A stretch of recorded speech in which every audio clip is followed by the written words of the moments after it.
نحمده ونستعينه ونستغفره ونؤمن به ونتوكل عليه ونعوذ بالله من شرور أنفسنا ومن سيئات أعمالنا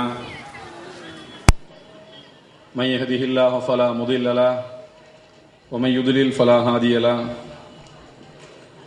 ونشهد أن لا إله إلا الله وحده لا شريك له ونشهد أن سيدنا ونبينا ومولانا محمدا عبده ورسوله أما بعد فأعوذ بالله من الشيطان الرجيم واعتصموا بحبل الله جميعا ولا تفرقوا فقال نبينا صلى الله عليه وسلم من صلى صلاتنا واستقبل قبلتنا وأكل ذبيحتنا فهو منا صدق الله العلي العظيم وصدق رسوله النبي الكريم. தாருல் இஸ்லாம் foundation அறக்கட்டளை சார்பில் இன்றைய தினம் மிகச் சிறப்பாக ஏற்பாடு செய்யப்பட்டிருக்கின்ற இந்த பொதுக்கூட்டத்தின் தலைவர், சென்னை வடக்கு மாவட்டத்தினுடைய பொறுப்பாளர் சகோதரர் சாதிக் பாஷா அவர்களே, எனக்கு பின்னர் வகுப்புவாத வன்முறை தடுப்புச் சட்டம் உடனே வேண்டும் என்ற தலைப்பில் உரையாற்றவிருக்கின்ற வைகறை வெளிச்சம் மாத இதழின் ஆசிரியர் பத்திரிகையாளர் குலாம் முகமது அவர்களே, சிறப்பான இந்த பொதுக்கூட்டத்துக்கு ஏற்பாடு செய்து இதை நடத்தி கொண்டிருக்கின்ற அன்பு சகோதரர்களே, சகோதர சமுதாயத்தை சார்ந்த அன்பு நெஞ்சங்களே, பல்வேறு இயக்கங்களை சார்ந்த சகோதரர்களே, எல்லாம் வல்ல இறைவனுடைய அன்பும் அருளும் நம் அனைவர் மீதும் என்றும் நிலவட்டுமாக. அருமையானவர்களே, எல்லாம் வல்ல இறைவன் அருள்மறையான் திருக்குரானில் நான் உங்களுக்கு திருப்தியோடு தந்திருக்கின்ற மார்க்கம் இஸ்லாம் என்று சொல்கின்றான். உங்களுக்கு என்றால் மனிதகுலம் முழுவதற்கும் இறைவன் உபந்தளித்த உன்னத மார்க்கம் இந்த இஸ்லாம். இது குறிப்பிட்ட இனத்தவர்களுக்கோ குறிப்பிட்ட நாட்டு மக்களுக்கோ குறிப்பிட்ட மொழி பேசுகிறவர்களுக்கோ உரித்தான ஒரு மார்க்கம் அல்ல. அதே நேரத்தில் ஏக இறைவன் ஒருவனே என்கின்ற தௌஹீத் என்கின்ற ஏகத்துவ முழக்கத்தை ஏற்றுக்கொண்டவர்கள் அனைவரும் இந்த மார்க்கத்தின் சொந்தக்காரர்கள். இந்த மார்க்கத்தினுடைய கொள்கைகளை ஏற்றுக்கொண்ட எவரையும் எந்த காரணத்தை முன்னிட்டும் மார்க்கத்துக்கு வெளியிலே தள்ளுகின்ற முயற்சியை அல்லாஹ்வோ அவருடைய திருத்துதரோ ஏற்றுக்கொள்ளவில்லை. அருமையானவர்களே, இந்த மார்க்கம் மிக விசாலமானது, தாராளமானது. நாம் சிரமப்படுத்திக் கொண்டால் ஒழிய இந்த மார்க்கத்தினுடைய எந்த செயல்பாடும் மனிதன் பின்பற்றுவதற்கு சிரமமானது என்று சொல்லிவிட முடியாது. இன்னத்தீன யுஸ்ருன், மார்க்கம் பின்பற்றுவதற்கு மிக எளிதானது என்று நபிகள் நாயகம் ஸல்லல்லாஹு அலைஹி வஸல்லம் அவர்கள் சொல்லியிருக்கின்றார்கள். எனவே பின்பற்றுவதற்கு எளிதான இந்த மார்க்கத்தை யாரும் சிரமப்படுத்திவிட வேண்டாம் என்றும் சொன்னார்கள். வல யுஷாத்த தீன அஹதுன் இல்லா கலபவ், யாரேனும் இந்த மார்க்கத்தை சிரமப்படுத்துவார்களானால் அது அவர்களை மிகைத்துவிடும் என்று சொன்னார்கள். அது அவர்களை சிரமத்துக்குள்ளாக்கிவிடும் என்று பொருள். எனவே இறைவன் வழங்கியிருக்கின்ற இந்த தாராளமான மார்க்கத்தை குறுக்கும் முயற்சிகள் எதற்கும் சமுதாயம் பலியாகிவிடக் கூடாது என்பதோடு இந்த மார்க்கத்தை ஏற்றுக்கொண்டவர்களை இந்த மார்க்கத்தினுடைய வரம்புகளுக்கு வெளியில தள்ளுகின்ற முயற்சிகள் எதுவும் அல்லாஹ்வோ அவனுடைய திருத்துதரோ நமக்கு காட்டாத வழிமுறைகள் என்பதை உறுதி செய்யக்கூடிய வகையில்தான் நாம் பிரிந்துவிட வேண்டாம் என்ற ஒரு தலைப்பை இங்கே வைத்திருக்கின்றோம்.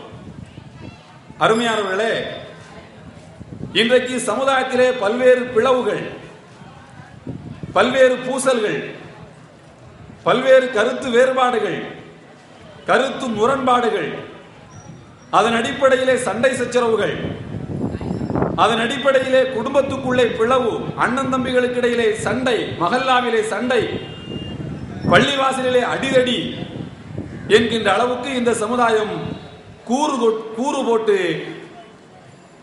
போடப்பட்டிருக்கிறது. சமுதாயம் பல பிளவுகளுக்கு உள்ளாகி இருக்கிறது.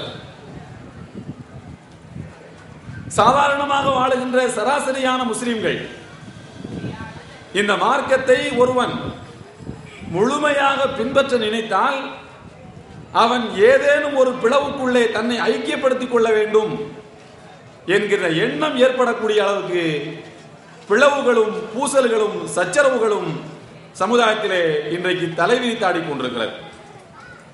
அன்புக்குரியவர்களே, இதற்கெல்லாம் காரணம் என்ன என்று பார்த்தால், அல்லாஹ்வோ ரசூலோ இஸ்லாமோ முஸ்லிம்கள் பிளவுபடுவதற்கு காரணம் இல்லை.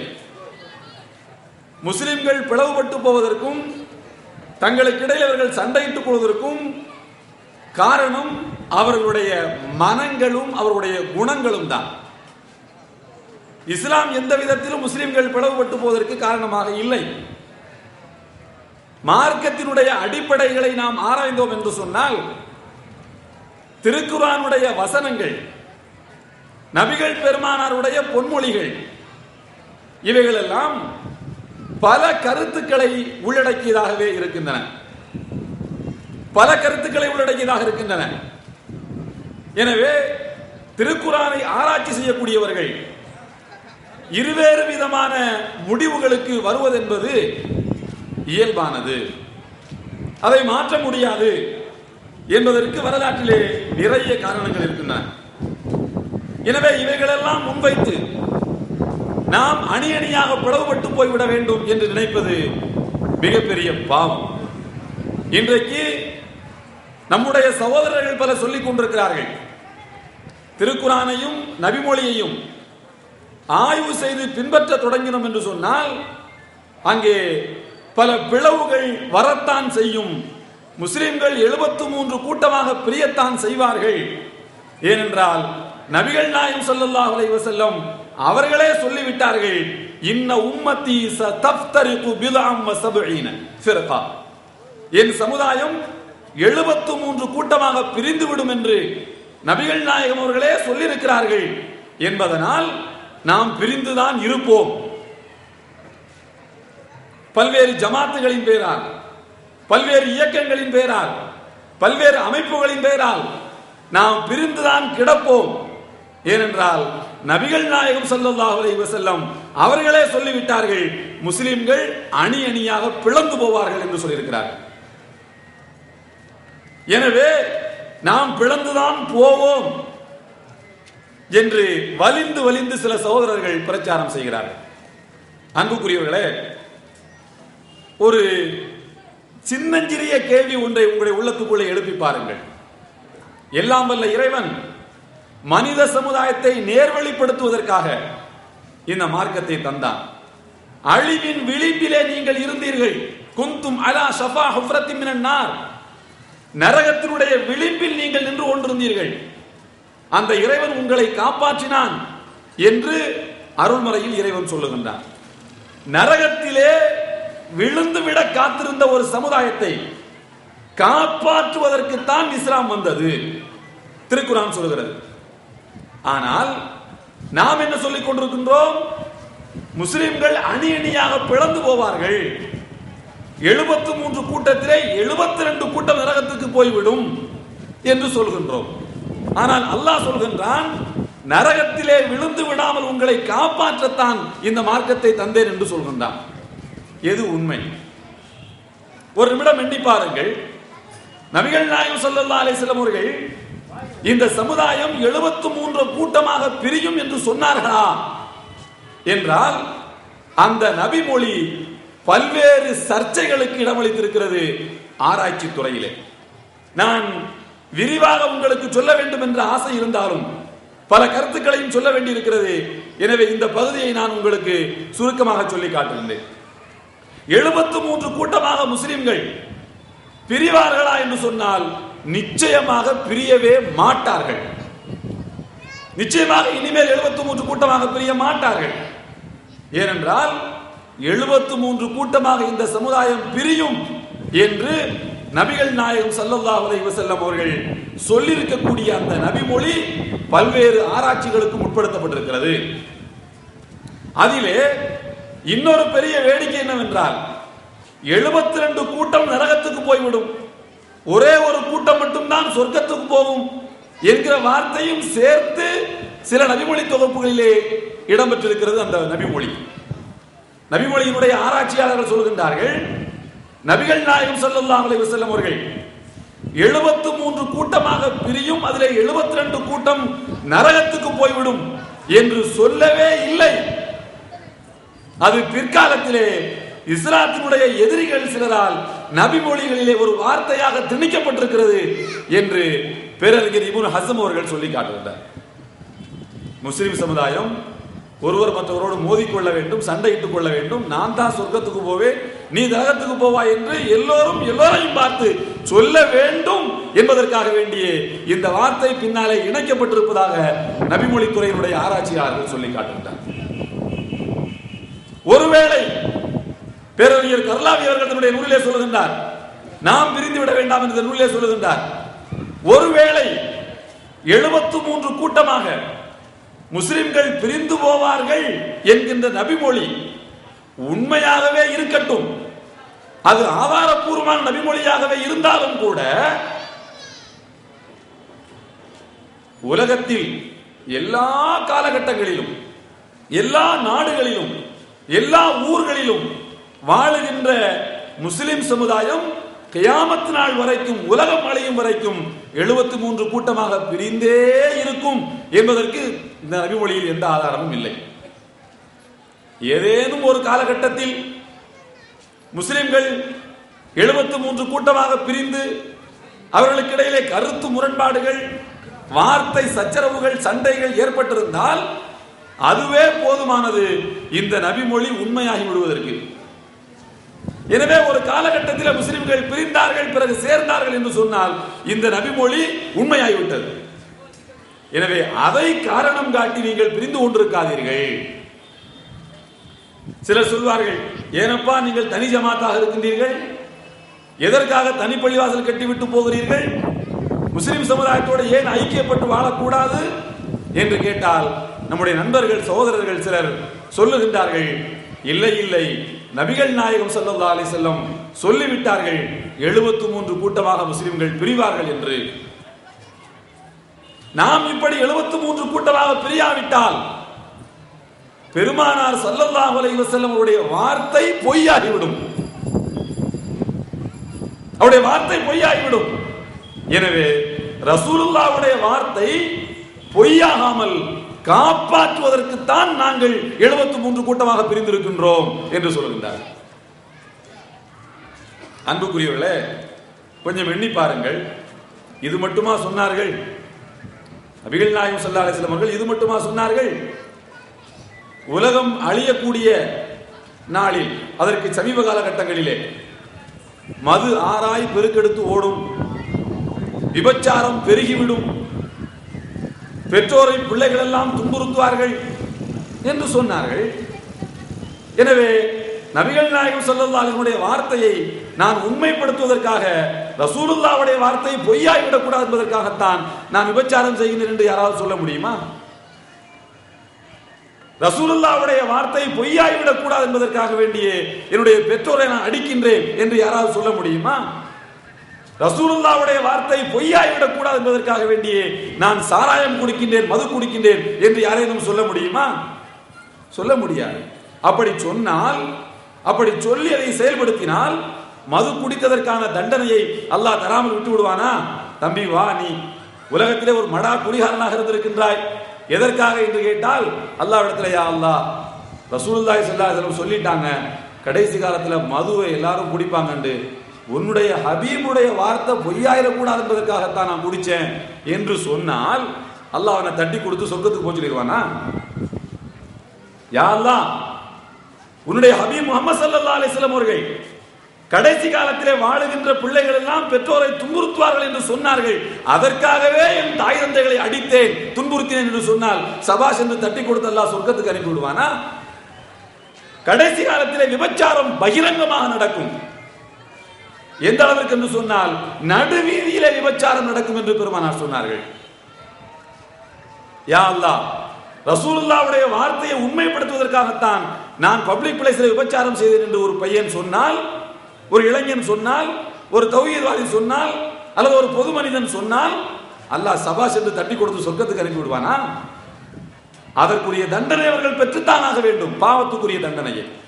அதை போலவே இறைவன் சொல்லுகின்றான், வலா தஃபர்ரகு, நீங்கள் பிரிந்து விடாதீர்கள் என்று இறைவன் சொல்லுகின்றான். நீங்கள் பிரிந்து விடாதீர்கள் என்று இறைவன் கட்டளை இடுகின்றான். இல்லையா அல்லாஹ், நாங்க பிரிஞ்சுதான் போவோம். ஏனென்றால் நபிகள் நாயகம் ஸல்லல்லாஹு அலைஹி வஸல்லம் சொல்லிவிட்டார்கள், 73 கூட்டமாக முஸ்லிம்கள் பிரிந்து விடுவார்கள் என்று சொன்னார்கள். நாங்கள் பிரியாவிட்டால் ரசூலுல்லாஹ்வுடைய வார்த்தை பொய்யாயிரும் என்பதற்காக நாங்கள் பிரிந்தோம் என்று சொன்னால் சபாஸ் என்று தட்டி கொடுத்து அல்லாஹ் சொர்க்கத்துக்கு அனுப்புவானா? இல்லை அன்புக்குரியவர்களே, இல்லை. கருத்து வேறுபாடுகள் என்பது வேறு, பிளவுகள் என்பது வேறு. அல்லாஹ் கவனியுங்கள், அல்லாஹ் திருக்குரானிலே எந்த இடத்திலும் வலா தக்தலிஃபு, கருத்து வேறுபாடு கொள்ளாதீர்கள் என்று சொல்லவே இல்லை. அணி அணியாக பிரிந்து விடாதீர்கள் என்றுதான் சொல்லுகின்றான். கருத்து வேறுபாடு என்பது இயல்பானது.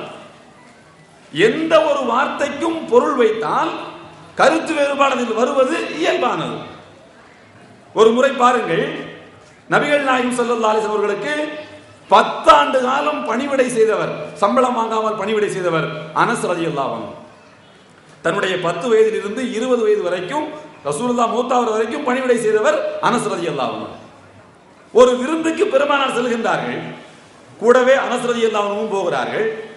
விருந்துக்கு சென்ற பெருமானாருக்கு அவர்களுக்கு முன்னால் ரொட்டி வைக்கப்படுகிறது.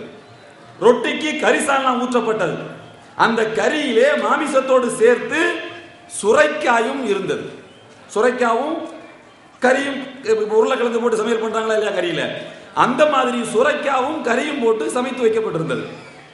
ஒரு பெரிய சகன், சஹாபாக்கள் 4-5 பேர் உட்கார்ந்து இருக்கிறார்கள், பெருமானாரும் இருக்கிறார்கள்.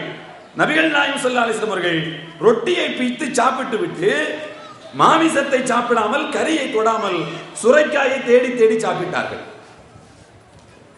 சுரைக்காயை தேடி தேடி சாப்பிட்டார்கள். வகான யத்தத்தபஅ துப்பா, சுரைக்காயை பெருமானார் தேடி சாப்பிட்டார்கள். புகாரியிலே ஹதீஸ் இருக்கிறது.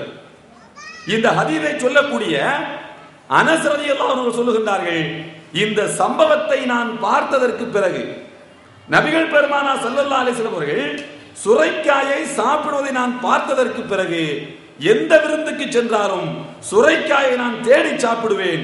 இந்த உலகத்தில் உள்ள காய்கறிகளில் எனக்கு மிகவும் பிடித்தமானது சுரைக்காய் தான், சுரைக்காயை நான் சாப்பிடுவேன் என்று சொன்னார். ஆனால் அந்த விருந்திலே கலந்து கொண்ட மற்ற சஹாபாக்கள் யாரும் சுரைக்காயை அவர்கள் அதற்கு பிறகு விரும்பி சாப்பிடவில்லை. எல்லா காய்கறிகளுக்கும் தந்த மரியாதை, எல்லா காய்கறிகள் மீது அவர்களுக்கு இருந்த பாசம் தான் சுரைக்காய் மேலே இருந்துச்சு. சுரைக்காய் மேல எந்த சஹாபிக்கும் ஸ்பெஷல் பாசம் இல்லை, அனஸ் ரலியல்லாஹு அன்ஹு அவர்களை தவிர. ஏன்? அனஸ் ரலியல்லாஹு தஆலா அவர்களுடைய சிந்தனை அவர்களுக்கு எப்படி போகிறது என்றால், பெருமானார் சுரைக்காயை விரும்பி சாப்பிட்டார்கள், எனவே நாமும் விரும்பி சாப்பிட வேண்டும் என்று அவர்கள் முடிவுக்கு வந்தார்கள். மற்ற சஹாபாக்கள் எப்படி முடிவுக்கு வந்தார்கள்? நபிகள் நாயகம் ஸல்லல்லாஹு அலைஹி வஸல்லம் அவர்கள் சுரைக்காயை விரும்பி சாப்பிட்டது ஏன்? எந்த சந்தர்ப்பத்தில் சுரைக்காயை விரும்பி சாப்பிட்டார்கள்? அவர்களோடு சகனிலே ஒன்றாக அமர்ந்திருந்த தோழர்கள் எல்லாம் மாமிசத்தை சாப்பிடட்டும், இறைச்சியை சாப்பிடட்டும், அவர்கள் அதை விரும்பி சாப்பிடுகிற பொருள். நாம் இன்றைக்கு சுரைக்காயை சாப்பிட்டுக் கொள்வோம், நல்ல பொருளை மற்றவர்கள் சாப்பிடட்டும், தரத்திலே தாழ்ந்த பொருளை நாம் சாப்பிட்டுக் கொள்வோம் என்ற விட்டு கொடுக்கக்கூடிய ஒரு பெருந்தன்மையின் அடிப்படையில் நபிகள் நாயகம் ஸல்லல்லாஹு அலைஹி வஸல்லம் அவர்கள் சுரைக்காயை தேடி சாப்பிட்டார்கள். அதுதான் சம்பவம், அதுதான் நிகழ்வு. எனவே எந்த விருந்துக்கு சென்றாலும் நம்மோடு ஒரே சகனிலே அமர்ந்து சாப்பிடக்கூடியவர்கள், எதிரிலே இருப்பவர் எதை விரும்பி சாப்பிடுகிறாரோ அதை அவருக்கு விட்டு தர வேண்டும், எதை அவர் ஒதுக்குகிறாரோ அதை நாம் ஏற்றுக்கொள்ள வேண்டும். இதுதான் தத்துவம், இதுதான் விஷயம். இப்படித்தான் மற்ற நபி தோழர்கள் பார்த்தார்கள். உதாரணமாக ஒரு 80 வயது முதியவரோடு ஒரு 25 வயது இளைஞன் ஒரே சகல்ல உட்கார்ந்து இருக்கிறார். இந்த 25 வயசு பையன் இருக்கிற சுரைக்காயை பூரா இவர் எடுத்துக்கிட்டாருன்னு சொன்னா 80 வயது முதியவர் இறைச்சியை சாப்பிட்டுக்கிட்டே இருப்பார். அது அவருக்கு நாளைக்கு பிரச்சனை கொடுக்கும், நாளைக்கு ஒரு பிரச்சனை கொடுக்கும். இந்த நேரத்திலே சுரைக்காயை அவருக்கு விட்டு தந்து விட்டு மாமிசத்தை இவர் சாப்பிடுவதுதான் நல்லது. அதுதான் அவருக்கு செய்யக்கூடிய சேவை. இதுதான் சம்பவத்தின் யதார்த்தம் என்று மற்ற நபி தோழர்கள் பார்த்தார்கள். ஒரே சம்பவத்தை 2 மனிதர்கள் பார்க்கக்கூடிய பார்வை எப்படி இருக்கிறது பாருங்கள். அன்புக்குரியவர்களே, அனஸ் ரலியல்லாஹு தஆலா அவர்கள் சுரைக்காயை தேடி தேடி சாப்பிட்டார்கள் அல்லவா, அதை எந்த சஹாபியும் குறை காணவில்லை. இந்த அனஸ் சின்ன பிள்ளைத்தனமா பேசுறாரு. ரசூலுல்லாஹ் சுரைக்காயை சாப்பிட்டாங்கன்னா சுரைக்காய் சாப்பிடுறது சுன்னத்துன்ற அர்த்தத்தில் அதை பார்க்க கூடாது, பிறருக்கு நல்ல பொருளை விட்டு தர வேண்டும் என்றுதான் அதை பார்க்க வேண்டும் என்ற எண்ணத்தில் இருந்தவர்கள் அனஸ் ரலியல்லாஹு அவர்களை குறை காணவில்லை.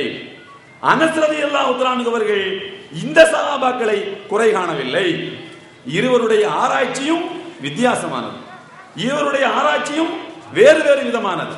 எனவே பிறருடைய கருத்துக்களையும் பிறருடைய ஆராய்ச்சிகளையும் நாம் மதிக்க வேண்டும். இது போன்ற கருத்து வேறுபாடுகள் இஸ்லாமிய வரலாற்றிலே, நபித்தோழர்களின் வரலாற்றிலே ஏராளம் ஏராளம் ஏராளம் இருக்கின்றன. அதற்காக ஒருவர் மற்றவரை கேலியும் கிண்டலும் செய்யவில்லை, நீ இஸ்லாத்தை விட்டு வெளியிலே போய்விட்டாய் என்று சொல்லவில்லை, பெருமானாருடைய வார்த்தைகளை உனக்கு புரிய தெரியவில்லை நீ முட்டாள் என்று சொல்லவில்லை. ஒருவர் மற்றவருடைய ஆராய்ச்சியை மதித்தார்கள். இதுதான் நபித்தோழர்களின் பண்பு.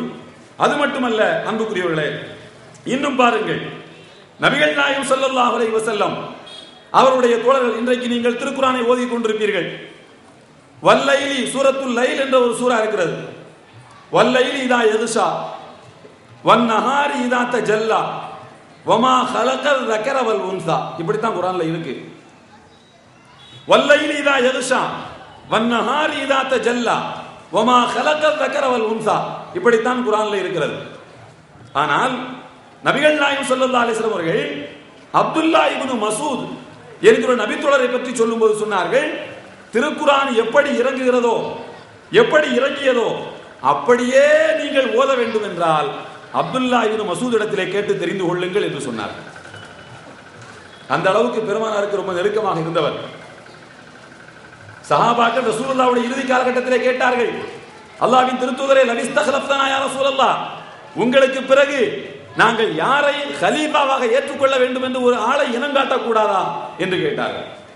நபிகள் நாயகம் ஸல்லல்லாஹு அலைஹி வஸல்லம் சொன்னார்கள், லபிஸ்தக்லஃப்துக்கும், நான் உங்களுக்கு ஒரு நபரை இனங்காட்டி இவர்தான் அடுத்த கலீஃபா என்று சொல்லிவிட்டு சென்றால், ஒருவேளை எனக்கு பிறகு அவருக்கு நீங்கள் மாறு செய்தால் அதனால் உங்களை பயங்கரமான தண்டனை பிடித்துக் கொள்ளும். அது எனக்கே மாறு செய்யற மாதிரி. ஆகையினால் உங்களுக்கு அடுத்த கலீஃபா யார் என்று நீங்களே தேர்ந்தெடுத்துக் கொள்ளுங்கள் என்று சொல்லிவிட்டு சொன்னார்கள். இருந்தாலும் நான் வமா அக்ராக்கும் அப்துல்லா ஃபக்ரஊ, அப்துல்லா இப்னு மசூத் எப்படி உங்களுக்கு திருக்குர்ஆனை ஓதி காட்டுகிறாரோ அப்படியே நீங்கள் ஓதுங்கள் என்று இதற்கு நபிகள் நாயகம் ஸல்லல்லாஹு அலைஹி வஸல்லம் அவர்கள் ஒரு வழிகாட்டியை தந்துவிட்டு சென்றார். அன்புக்குரியவர்களே, கொஞ்சம் எண்ணி பாருங்கள், இந்த அப்துல்லா இப்னு மசூத் அவர்கள் திருக்குர்ஆன் எப்படி இறங்கியதோ அப்படியே அச்சரம் பிசகாமல் ஓதக்கூடியவர் என்று பெருமானாரால் பாராட்டப்பட்ட அப்துல்லா இப்னு மசூத் அவர்கள் வல்லைலி இதா யக்ஷா வன்னஹாரி இதா தஜல்லா என்ற இந்த சூறாவை எப்படி ஓதினார்கள் தெரியுமா? புகாரிலே ஹதீஸ் இருக்கிறது. வல்லைலி இதா யகுஷா வன்னஹாரி இதா தஜல்லா வல்தகரி வல் உன்சா என்று ஓதினார்கள். வமா கலக்க தகர வல் உன்சான்னு ஓதல, வல்தகரி வல் உன்சா, ஆணின் மீதும் சத்தியமாக பெண்ணின் மீதும் சத்தியமாக என்று ஓதினார்கள். ஆணையும் பெண்ணையும் படைத்திருக்கக்கூடிய படைப்பாற்றல் மீது சத்தியமாக என்று ஓதுவதற்கு பதிலாக இன்றைக்கு நம்மிடத்தில் இருக்கக்கூடிய வார்த்தைகளுக்கு மாற்றமாக இருந்தது உடையது. இவர் திருக்குரானை மாற்றிவிட்டார் என்று, இவர் காபிராய் விட்டார் என்று ஃபத்வா கொடுத்தவரை ஊரை விட்டு அடித்து துரத்தினார்களா?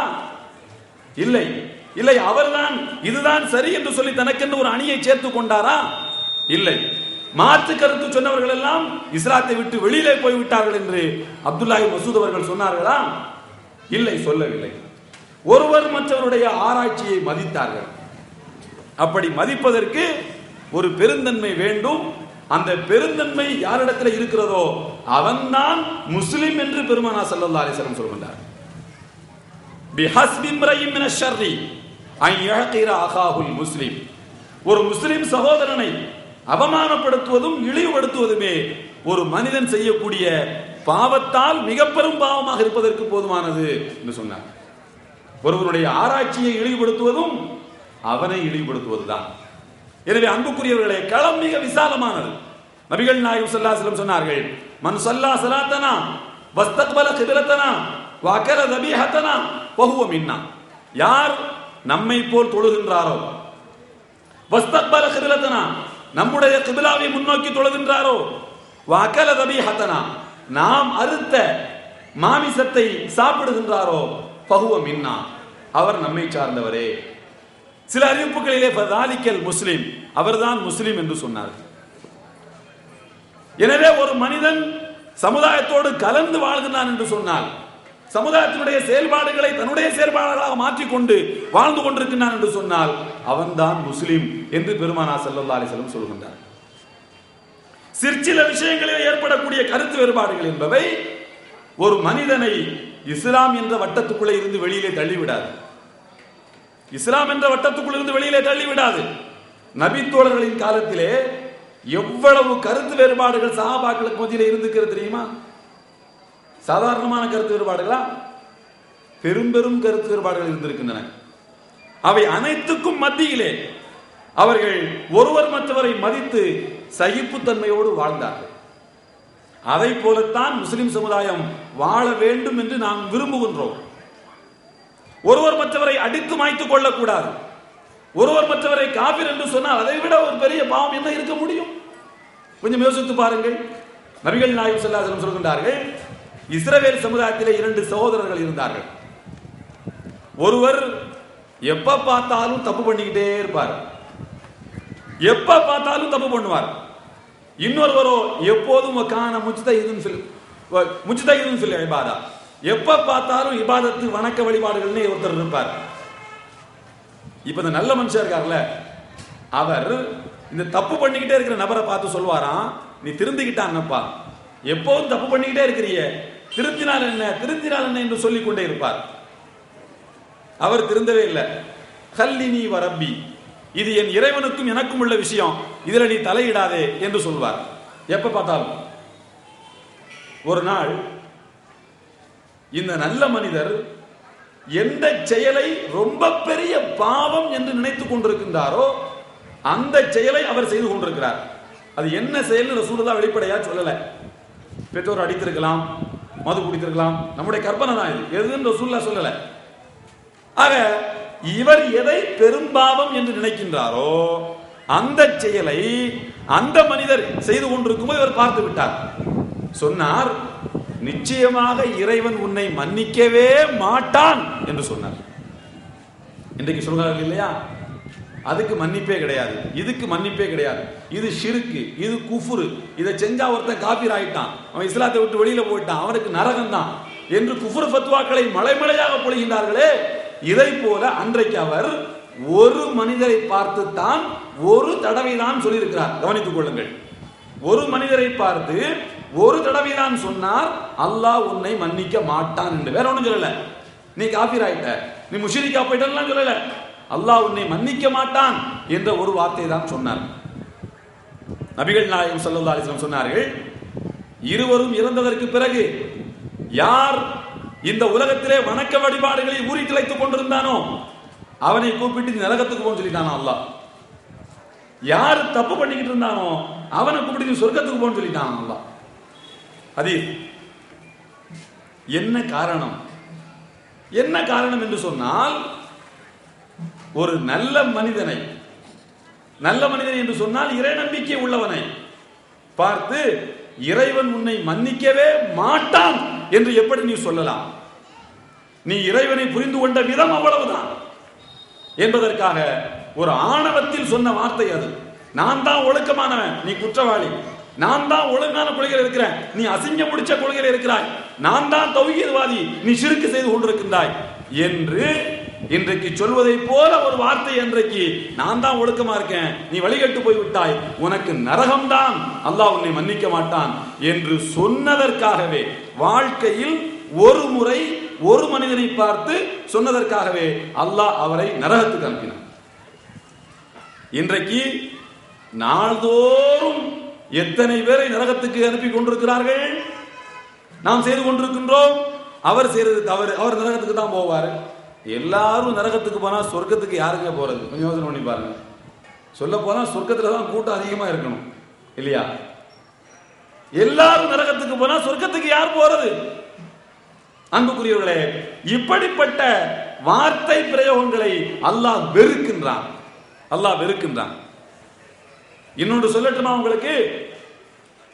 மார்க்கத்தை ஒரு மனிதன் திருக்குர்ஆனுடைய வசனங்களை, நபிமொழிகளை புரிந்து கொள்வதிலே அவனுக்கு சில முன்பின்னாக சில ஏற்பாடுகள் இருக்கலாம். ஒரு ஹதீஸை தப்பாக புரிந்திருக்கலாம், திருக்குர்ஆனை தவறாக புரிந்திருக்கலாம், அது வேறு. ஆனால் ஒரு மனிதர் அல்லாஹ்வையே தவறாக புரிந்து வைத்திருந்தார். முஸ்லிம் ஷரீஃபிலே ஹதீஸ் இருக்கிறது, ஒரு மனிதர், ஒரு குற்றவாளி எந்த நேரமும் தவறுகளை செய்து கொண்டே இருப்பார். அவருக்கு மரணம் நெருங்கியது. மரண நேரத்தில் தன்னுடைய பிள்ளைகளை எல்லாம் ஒன்று திரட்டி கேட்டார், நான் உங்களுக்கு எப்படிப்பட்ட தந்தையாக இருந்தேன் அப்படின்னு கேட்டார். நான் உங்களுக்கு எப்படிப்பட்ட தந்தையாக இருந்தேன் என்று கேட்டார். பிள்ளைகள் எல்லாம் சொன்னார்கள், குந்த ஹைர அபின், நீங்கள் எங்களுக்கு சிறந்த தந்தையாக இருந்தீர்கள் என்று சொன்ன. என்ன அர்த்தம்னா, சொத்து சுகங்கள் நிறைய சேர்த்து வச்சிருக்கிறாரு, சொத்து சுகங்களை நிறைய சேர்த்து வச்சிருக்கிறாரு. ஹார்ட் ஆஃப் த சிட்டியில் வீடு, நல்ல பெரிய பிசினஸ், ஒவ்வொரு பையனுக்கும் ஒவ்வொரு வீடு, நல்ல இடத்துல படிக்க வச்சிருக்கிறார் என்று உலகத்தினுடைய செல்வங்களை அவர்களுக்கு அழகாக சேர்த்து வைத்திருக்கின்றார்.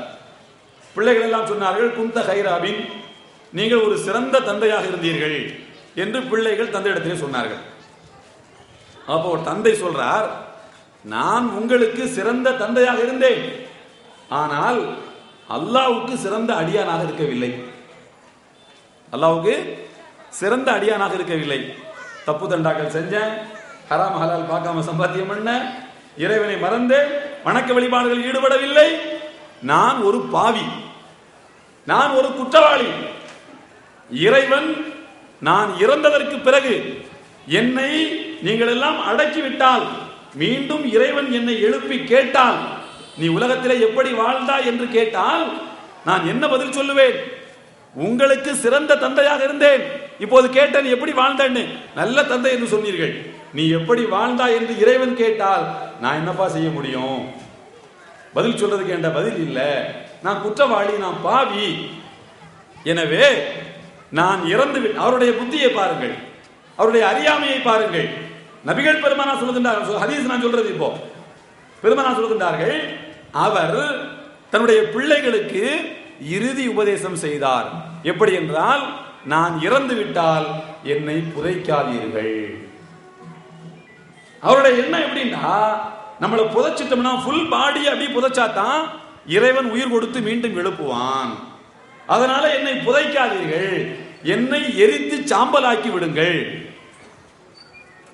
என்னை எரித்து சாம்பலாக்கி விடுங்கள். அந்த சாம்பலை காற்று பலமாக வீசி அடிக்கக்கூடிய நாளில் தரையிலே கொஞ்சத்தை தூவி விட்டு விடுங்கள். காற்றில் இந்த சாம்பல் எல்லா பக்கமும் போட்டும், மீதமுள்ள சாம்பலை கடலிலே கொண்டு போய் கரைத்து விடுங்கள்.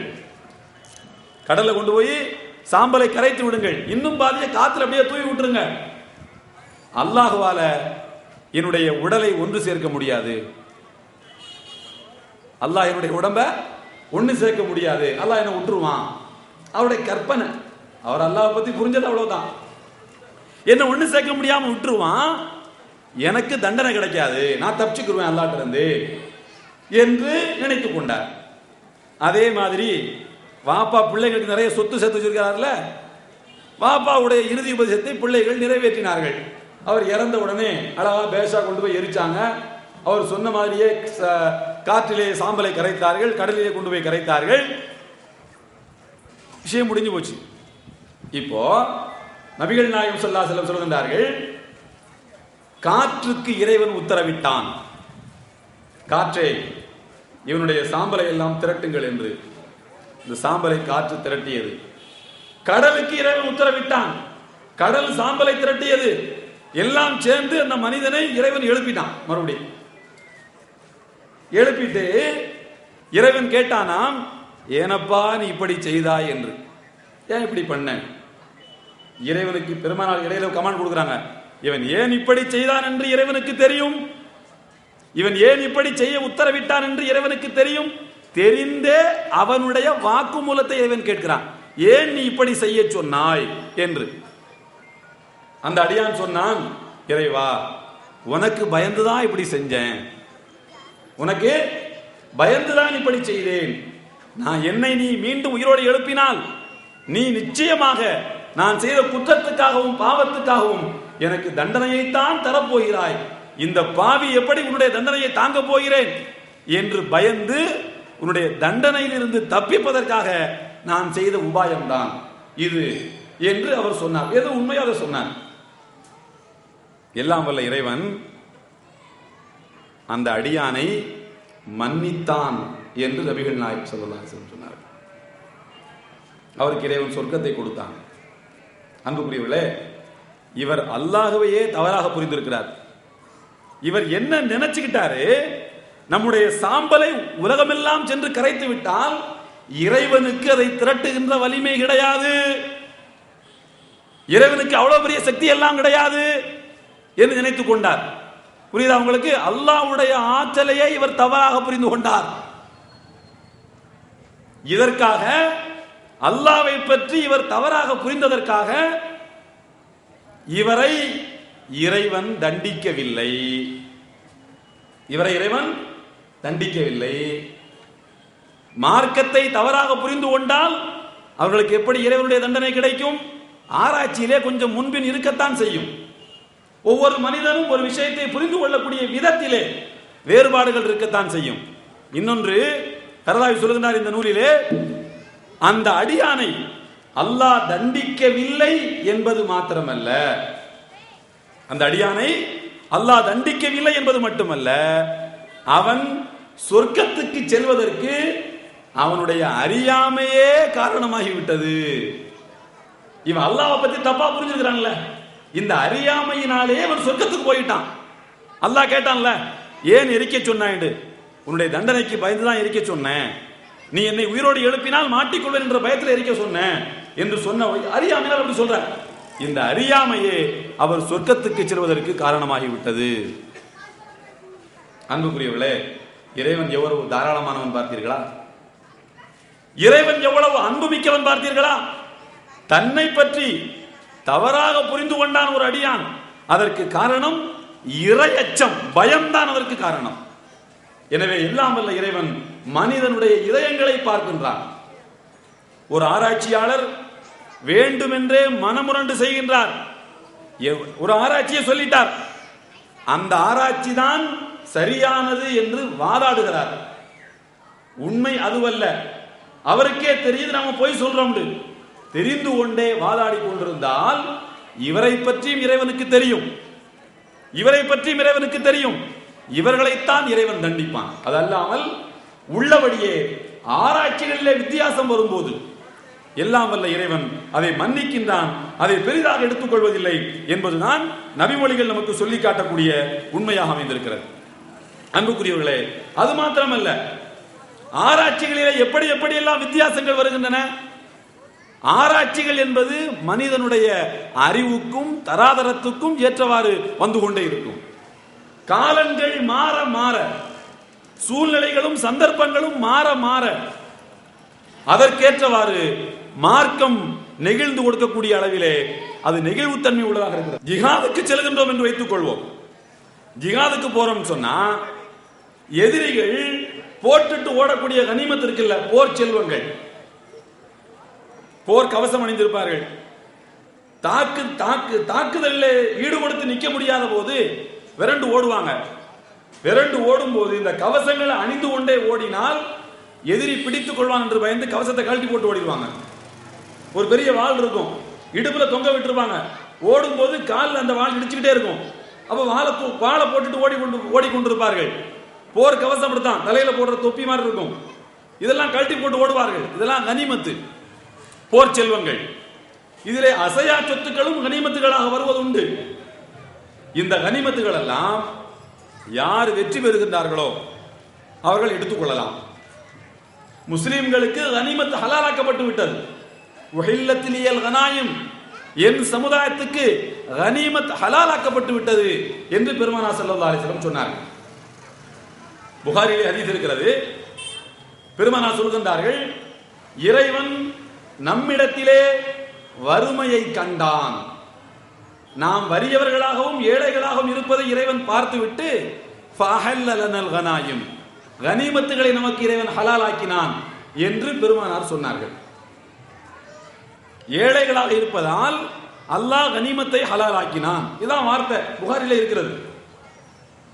ரசூலுல்லாஹ்வுடைய காலம் வரைக்கும் எங்கெல்லாம் போர்களிலே முஸ்லிம்கள் ஜெயிக்கின்றார்களோ அங்கெல்லாம் எதிரிகள் போட்டு விட்டு ஓடக்கூடிய பொருட்கள் முஸ்லிம் சமுதாயத்திற்கு ஹலால், அனுமதிக்கப்பட்டவை. அபூபக்கர் சித்திக்குடைய காலத்திலும் அதே போலத்தான். ஆனால் உமர் ரலியல்லாஹு தஆலா அன்ஹு அவருடைய காலத்தில் சவாதுல் இராக் என்கிற பகுதி, ஈராக்கிலே ஒரு பகுதி அது, அங்கே உள்ள நிலபுலன்களை, அசையா சொத்துக்களை போரிலே வென்ற போர் வீரர்களுக்கு நான் பங்கு வைத்து தர மாட்டேன் என்று உமர் ரலியல்லாஹு தஆலா அன்ஹு சொன்னார். எந்த சமுதாயத்து மக்களிடமிருந்து கனிமத் பெறப்பட்டிருக்கிறதோ, யார் தோல்விக்கு உள்ளாய் இருக்கின்றார்களோ அவர்களுக்கே அதை பங்கு வைத்து கொடுப்பேன். அவருடைய விவசாய நிலங்கள், அவர்கள் விவசாயம் செய்து கொள்ளட்டும், வளமாக வாழட்டும் என்று அவர்களுக்கே நான் கொடுப்பேன் என்று சொன்னார்கள்.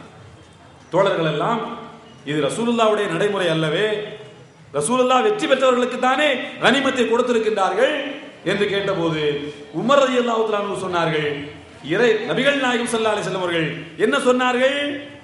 நம்மிடத்திலே இறைவன் வறுமையை கண்டான், அதனால் கனிமத்தை ஹலாலாக்கினான் என்றல்லவா சொன்னார்கள்.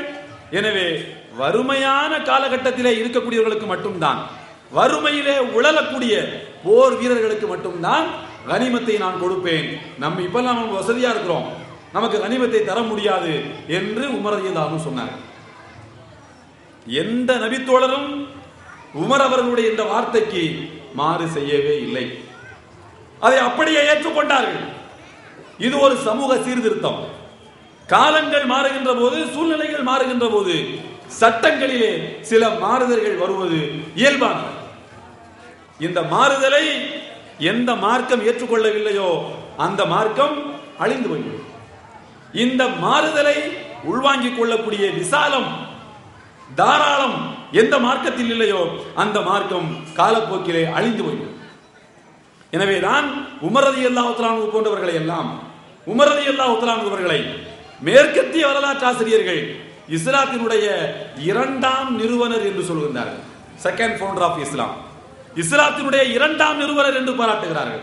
என்ன காரணம் என்று சொன்னால், உலகம் முழுக்க இஸ்லாம் பரவி கொண்டிருந்த நேரத்தில் அதற்கேற்றவாறு தலை சிறந்த முடிவுகளை அறிவித்தார்கள் உமர் ரலியல்லாஹு தஆலா அன்ஹு. அன்புக்குரியவர்களே, இப்படி கருத்து வேறுபாடுகள் என்பவை, காலத்துக்கேற்ற மாற்றங்கள் என்பவை மார்க்கத்திலே ஏற்றுக்கொள்ளப்பட்டதுதான். மார்க்கத்திலே ஏற்றுக்கொள்ளப்பட்டதுதான். நபிகள் நாயகம் ஸல்லல்லாஹு அலைஹி வஸல்லம் வாழ்க்கையில ஒரு செய்தியை பாருங்கள். கந்தக் என்கிற ஒரு யுத்தம், ஹிஜ்ரி 5வது ஆண்டு இந்த யுத்தம் நடைபெற்றது.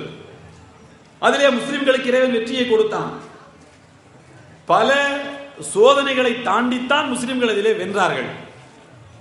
முஸ்லிம்களோடு ஒப்பந்தக்கார கூட்டமாக இருந்தார்கள் பனு குறைலா என்கின்ற யூத கூட்டம். அந்த நேரத்தில் அவர்கள் என்ன செய்தார்கள்னா, எதிரிகளோடு ரகசிய ஒப்பந்தம் செய்து கொண்டார்கள்.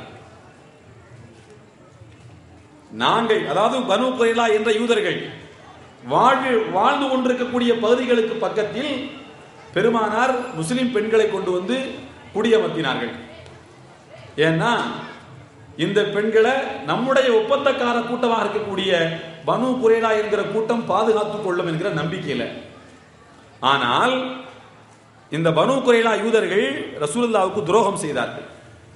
எதிரிகளுக்கு தகவல் சொன்னார்கள், முஸ்லிம் பெண்கள் எல்லாம் இங்க தான் இருக்கிறாங்க, வந்து தாக்குவதாக இருந்தால் தாக்கிக் கொள்ளலாம் என்று தகவல் சொல்லி அனுப்பிவிட்டார்கள். எவ்வளவு பெரிய துரோகம் இது! பெருமானாருக்கு இது தெரிந்து விட்டது, இறைவன் சொல்லி கொடுத்து விட்டார். போர் முடிந்தது, ஹந்தக் போர் நிறைவடைந்தது. நபிகள் நாயகம் ஸல்லல்லாஹு அலைஹி வஸல்லம் அவர்கள் பள்ளிவாசலுக்கு வருகின்றார்கள். லுஹர் நேரம்.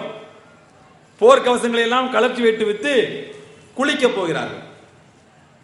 குளிச்சுட்டு வரக்கூடிய நேரத்தில் வானவர் கோமான் ஹஜ்ரத் ஜிப்ரீல் அலைஹிஸ்ஸலாம் அவர்கள் நபிகள் நாயகம் ஸல்லல்லாஹு அலைஹி வஸல்லம் பார்த்து சொல்கின்றார்கள், என்ன அல்லாஹ்வின் திருத்தூதரே, நீங்கள் போர் கவசங்களை கலற்றி விட்டீர்கள், போர் ஆயுதங்களை எடுத்து கீழே வைத்து விட்டீர்கள். உங்களுக்காக, முஸ்லிம்களுக்காக இந்த போரிலே ஒத்துழைப்பு தருவதற்கு, உங்களுக்கு உதவிகளை செய்வதற்காக வேண்டி இறைவன் எங்களை அனுப்பி வைத்தான் மலக்குமார்களை. அந்த மலக்குமார்களாகிய நாங்கள் இன்னும் எங்களுடைய போர் ஆயுதங்களை கீழே இறக்கி வைக்கவில்லை, இன்னும் போர் முடியவில்லை என்று சொன்னார். நீங்கள் உடனடியாக பனு குறைலா என்கிற யூதர்கள் வாழக்கூடிய பகுதிக்கு சென்று அவர்களை தாக்குங்கள், அவர்கள் உங்களுக்கு துரோகம் செய்து விட்டார்கள் என்று சொன்னார். உடனே நபிகள் நாயகம் ஸல்லல்லாஹு அலைஹி வஸல்லம் அவர்கள் சஹாபாக்களிடத்திலே சொல்கின்றார்கள், தோழர்களே, லா யுஸல்லியன்ன அஹதுக்கும் ஸலாத்தல் அஸ்ரி இல்லா ஃபீ பனி குறைலா, உங்களில் யாரும் அஸர் தொழுகையை பனு குறைலா யூதர்கள் வாழக்கூடிய பகுதியில் தவிர வேறு எங்கும் தொழ வேண்டாம். பனு குறைலா யூதர்கள் வாழக்கூடிய பகுதியில் போய்தான் நீங்கள் அஸர் தொழுகையை தொழ வேண்டும் என்று சொன்னார்கள். எல்லா சஹாபாக்களும் புறப்பட்டு போனாங்க. லோகர் தொழுதுட்டு கிளம்பி போறாங்க மதீனாவில் இருந்து. செல்லக்கூடிய வழியிலேயே அஸர் தொழுகைக்கான நேரம் வந்துருச்சு. போற வழியிலேயே அஸர் தொழுகைக்கு நேரம் வந்தாச்சு. சிலர் சொன்னார்கள், அஸர் தொழுகைய பனு குறைலா யூதர்கள் வாழக்கூடிய பகுதியில் தான் போய் தொழ வேண்டும் என்று பெருமானார் சொன்னதுக்கு அர்த்தம் என்ன தெரியுமா? அவ்வளவு சீக்கிரமா அங்க போயிடணும்னு அர்த்தம். ஒரு 2-3 மணி நேரத்துக்குள்ளாக நீங்கள் அங்கே போய் சேர்ந்து விடுங்கள் என்பதுதான் அதற்கு பொருள். அதல்லாமல் தொழுகை நேரம் வந்து விட்டாலேயே நீங்கள் தொழக்கூடாது என்பதல்ல, வழியிலே தொழக்கூடாது என்பதல்ல என்று புரிந்து கொண்டு சில தோழர்கள் என்ன பண்றாங்கன்னு சொன்னா போயிட்டே இருக்கிறாங்க. போய் பனு குறைலா யூதர்கள் வாழக்கூடிய பகுதியில் போய் தான் அஸர் தொழுகையை தொழுதார்கள். சில சகாபாக்கள் என்ன செய்தார்கள் என்றால் வழியிலேயே அஸர் தொழுகையை தொழுது விட்டார்கள். வழியிலேயே அஸர் தொழுகை தொழுதுட்டாங்க. ஏன்னா தொழுகைக்குரிய நேரம் வந்தாச்சு, தொழுது விட வேண்டியதுதான் என்று தொழுது விட்டார்கள். எல்லா சம்பவம் முடிவடைந்து வந்தது. ரசூலுல்லாஹ்விடத்திலே வந்து தோழர்கள் எல்லாம் சொல்லுகின்றார்கள், எல்லாம் வல்ல இறைவனின் திருத்தூதரே, நீங்க அங்க போய் தான் அஸர தொழ சொன்னீங்க, எங்களிலே சிலர் வழியிலே தொழுது விட்டோம், எங்களிலே சிலர் அங்க போய் தான் தொழுதோம். அதாவது தொழுகை நேரம் கடந்ததற்கு பிறகு தாமதமாக தொழுதோம், அங்க போய் சேர்ந்துதான் தொழ வேண்டும் என்பதற்காக வேண்டி நாங்கள் தாமதமாக தொழுதோம் என்று சொன்னார். நபிகள் நாயகம் ஸல்லல்லாஹு அலைஹி வஸல்லம் அவர்கள் இந்த 2 குழுவிலே யாரையும் குற்றம் பிடிக்கவில்லை. நீ செஞ்சது தப்புன்னு சொல்லல, அவர் செஞ்சது சரின்னு சொல்லல, நீங்க செஞ்சது சரி அவர் செஞ்சது தப்புன்னு சொல்லல, ரெண்டுமே சரியானதுதான், இரண்டுமே சரியானவை.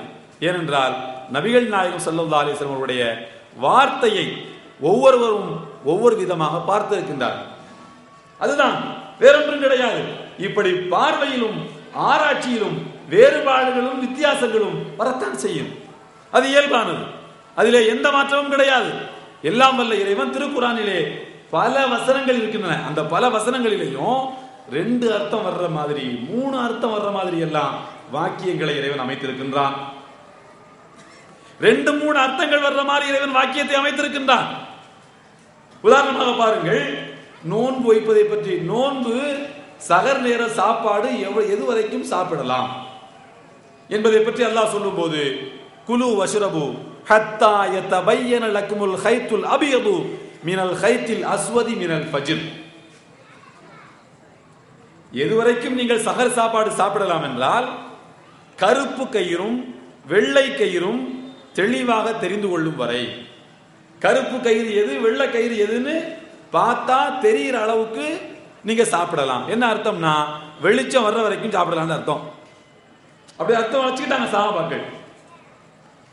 ஒரு நபித்தோழர் என்ன செஞ்சாருன்னா, தலகாணிக்கு கீழே ஒரு கருப்பு கயிறு ஒரு வெள்ளை கயிறு ரெண்டையும் எடுத்து வச்சுக்கிட்டாரு.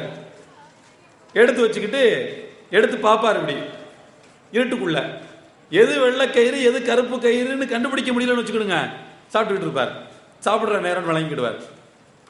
எடுத்து பார்க்கும்போது இருட்டுக்குள்ள எது வெள்ளை கயிறு எது கருப்பு கயிறுன்னு தெரிஞ்சிருச்சுன்னா சாப்பாடை நிறுத்திடணும் அவருடைய ஆராய்ச்சி. அந்த ஆயத்துக்கு அவர் அப்படியே அர்த்தம் வச்சுக்கிட்டார். கருப்பு கயிறு வெள்ளை கயிறு அப்படிங்கிறதுக்கு அர்த்தம் என்னன்னா ஃபஜ்ர் நேரம் இரவு நேரம்ங்கிறத தான் ரசூலுல்லாஹ் அப்படி சொல்ல அல்லாஹ் சொல்லி காட்டியிருக்கின்றான். இவர் ரசூலுல்லாஹ்ட்ட வந்து சொல்றார், அல்லாஹ்வுடைய திருத்துதரே, நான் கருப்பு கயிறு ஒன்னையும் வெள்ளை கயிறு ஒன்னையும் தலவாணி கீழே வச்சிருந்தேன், அதை எடுத்து பார்த்துக்குவேன், எது தெளிவா தெரிகிற வரைக்கும் சாப்பிட்டு கொண்டே இருப்பேன் என்று சொன்னார். ரசூலுல்லாஹ் அவரை தமாஷ் பண்ணாங்க. அப்படின்னா உனக்கு பெரிய தலவாணி தேவைப்படுமே. ரெண்டு கையில தூக்கி தலவாணி கீழே வைக்கிறதா இருந்தா உனக்கு பெரிய தலவாணி தேவைப்படுமே என்று அவரை கிண்டல் அடித்து விட்டு நபிகள் நாயகம் ஸல்லல்லாஹு அலைஹி வஸல்லம் அவர்கள் விட்டு விட்டார்கள்.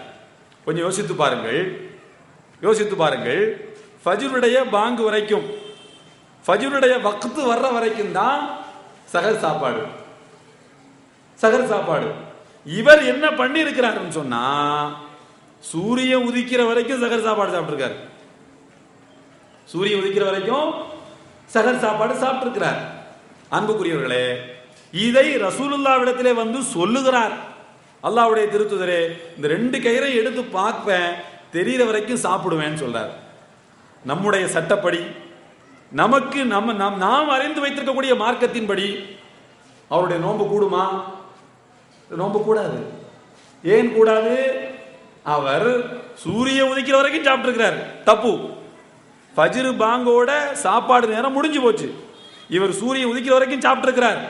நம்முடைய சட்டப்படி நாம் விளங்கி வைத்திருக்கக்கூடிய மார்க்கத்தின்படி அவருக்கு நோன்பு செல்லாதுங்கிறது தான் சட்டம்.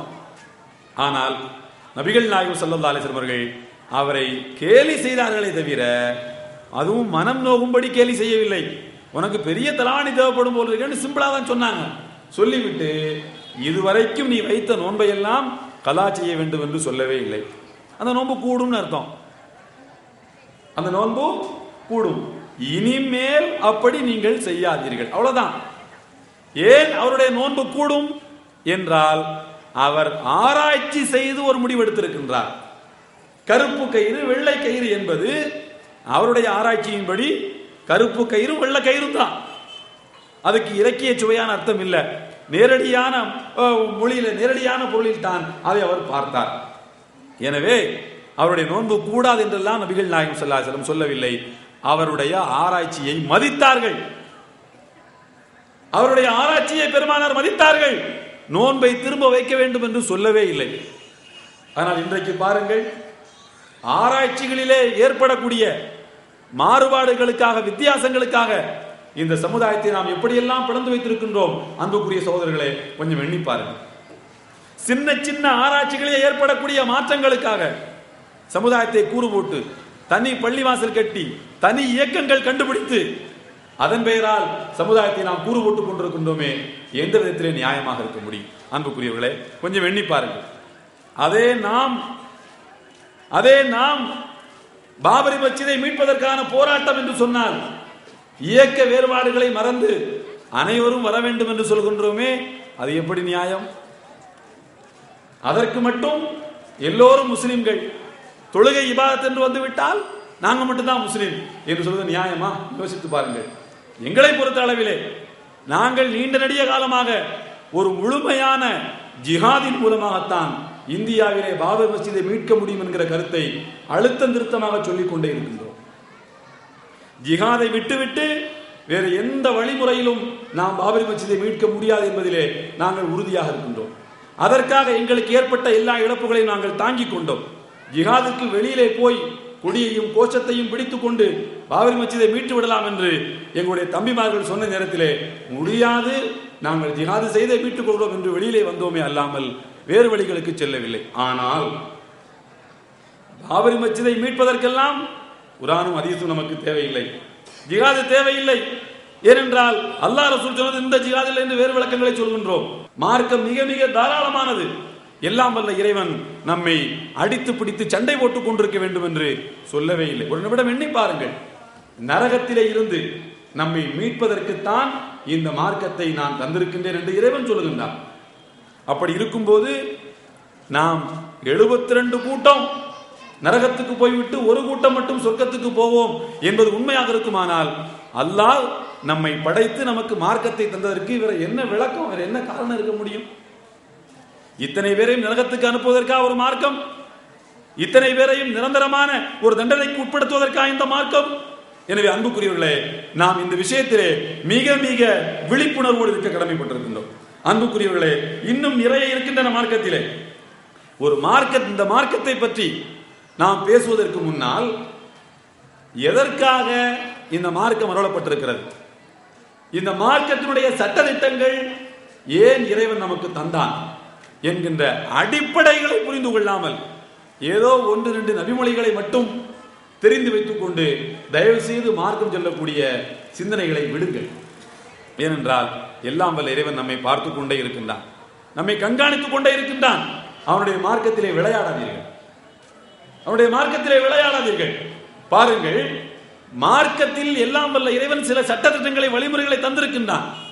அந்த வழிமுறைகளை புரிந்து கொண்டால் மட்டும்தான் இந்த மார்க்கத்தை நாம் முழுமையாக புரிந்து கொள்ள முடியும். ஒரு சம்பவத்தை சொல்கிறேன் பாருங்கள். இப்னு தைமியா என்கின்ற ஒரு மிகப்பெரிய மார்க்க அறிஞர், ஷேகுல் இஸ்லாம், இஸ்லாத்தின் தலைவர் என்று அவர் வாழ்ந்த காலத்திலே பெயர் எடுத்தவர் இப்னு தைமியா. மிகப்பெரிய முஜாஹித், நூல்களை எழுதி கொண்டு தத்துவங்களை பேசிக்கொண்டு மாத்திரம் அவர் இருந்து விடவில்லை, களத்திலே நின்று போராடினார். மிகப்பெரிய ஜிஹாதுகளுக்கு தன்னை உட்படுத்திக் கொண்டார்.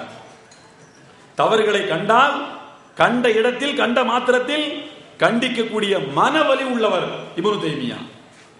அந்த இப்னு தைமியா அவர்கள் தன்னுடைய மாணவர்களோடு ஒரு வீதியிலே நடந்து போய் கொண்டிருக்கின்றார்கள். அங்கே தாத்தாரியர்கள் என்ற ஒரு குழு, முஸ்லிம்களை எதிர்ப்பதை தொழிலாக செய்து கொண்டிருக்கக்கூடிய தாத்தாரியர்கள் ஒரு ஓரத்தில் உட்கார்ந்து சாராயம் குடித்துக் கொண்டிருக்கிறார்கள், மது குடித்துக் கொண்டிருக்கிறார்கள். அதை இப்னு தைமியா அப்படி பார்த்துட்டு பார்க்காம கண்டு காணாம போறார். பார்த்தும் பார்க்காதது போல போகிறார். மாணவர்கள் எல்லாம் கேட்டார்கள், என்ன இமாம் அவர்களே, எந்த தவறை கண்டாலும் கண்ட மாத்திரத்திலே கண்டிக்கக்கூடிய மனவலிவு பெற்ற நீங்களா இந்த மாபெரும் பாவம் நடப்பதை பார்த்தும் பார்க்காமல் போகிறீர்கள் என்று கேட்டார்கள். இப்னு தைமியா சொன்னார், எல்லாம் வல்ல இறைவன் மதுவை ஏன் ஹராமாக்கினான் தெரியுமா? எல்லாம் வல்ல இறைவன் மதுவை ஏன் ஹராமாக்கினான் தெரியுமா? திருக்குர்ஆனிலே சொல்லுகின்றான், இன்னமா யுரீது ஷைத்தானு அன் யூகிஅ பைனகுமுல் அதாவத வல் பக்தா ஃபில் ஹம்ரி வல் மைசிர். மது, சூது இந்த இரண்டையும் வைத்து உங்களுக்கு இடையிலே பகையையும் சண்டையையும் உண்டாக்கத்தான் ஷைத்தான் விரும்புகின்றான். மது குடிச்சால் சண்டை வரும், பகை வரும், 3வது 4வது பாஷையில பேசுவான், வீட்டு தலைமுறையா இழுத்து எல்லாரும் இழுத்து பேசுவான், இவன் பதிலுக்கு சொல்லுவான், அடிக்கடி வரும், சண்டை வரும், பூசல் வரும். ஐக்கிய நாடுகள் சபையினுடைய WHO என்கின்ற வேர்ல்டு ஹெல்த் ஆர்கனைசேஷன் சொல்கின்றது, மதுவின் மூலமாக உலகத்தில் 30 வகையான தீமைகள் நடைபெற்றுக் கொண்டிருக்கின்றன. கொலை, கொள்ளை, கற்பழிப்பு, கூலிக்கு கொலை செய்வது, ஆள் கடத்தல், இப்படி 30 வகையான தீமைகளை பட்டியலிடுகிறது. ஆக மதுவின் மூலமாக ஒரு சமுதாயத்துக்குள்ளே பிரச்சனைகளும் குழப்பங்களும் வரும். அதை ஏற்படுத்தத்தான் ஷைத்தான் விரும்புகின்றான் என்று சொல்கின்றான். அப்போ சண்டையையும் சச்சரவுகளையும்